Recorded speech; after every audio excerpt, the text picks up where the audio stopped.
There are an estimated 3 billion AutoCAD files in existence. And it may feel like you've contributed to about half of those, I'm sure.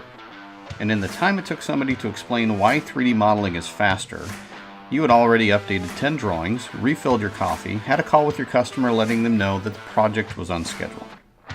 Look, we get it. We even have to call ourselves the AutoCAD company sometimes.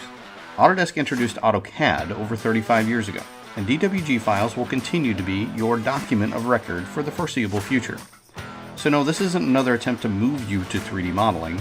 This is a discussion about using the right tool for the right task, so that you can make more informed decisions more quickly. To do that, you need data. Yet nobody wants to duplicate efforts, and every attempt to create a 3D model thus far may have resulted in just that, a duplicate effort. Well, what if you could continue to use AutoCAD and only use the 3D model to determine whether or not it's going to wear out after a million cycles, or if the part fails, how is it likely to fail, and can we design it to minimize the damage to other parts? Or what happens when we use an alternate material to provide customers the choice between a less expensive or a premium option? Will performance or quality decrease or increase? Because let's be honest, you can't make those decisions with 3, albeit well documented, views on a 2D drawing.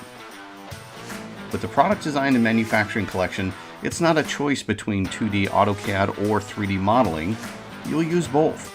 Creating a 3D model of your 2D drawing in Autodesk Inventor is easy. And the best part is that when the 2D AutoCAD file changes, the 3D model automatically updates. You rerun a simulation, analyze the results, and continue to make changes in AutoCAD if that's your preference. We call this functionality Associative DWG. You'll call it the "I don't have to do twice the work anymore" feature. Either way, we think you're going to like it.